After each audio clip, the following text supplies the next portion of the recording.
Баршаларыңызға ассалаумағалейкум. Алматы облысының полициясы Талғарда 16 жастағы Шерзат Болаттың өліміне қатысты тергеудің аяқталғанын хабарлады. Ресми мәлімдеме бойынша облыстық полиция департаментінің баспасөз қызметі қатысушылар іспен танысқаннан кейін ол сотқа жіберілетінін атап өтті.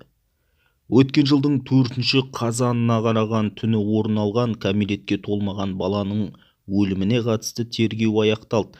Қазіргі уақытта тараптар сотқа дейінгі тергеп-тексеру материалдарымен танысып жатыр. Танысқаннан кейін оның заңдылығын тексеру және сотқа жіберу туралы шешім қабылдау үшін прокурорға жолданады делінген Алматы облысы полициясының баспасөз қызметі таратқан хабарламада. Талғардағы 16 жастағы Шерзат Болатты айуандықпен өлтіру оқиғасы 2024 жылдың 4 қазанына қараған түні болды. Қылмысты жасады деген күдікпен 11 адам ұсталып қамауға алынған. Кісі өлтіру фактісін тергеуді Қазақстан Республикасы Ішкі істер министрі Ержан Сәденов өз бақылауына алды. Талғарға Ішкі істер министрлігінен бір топ жіберілді.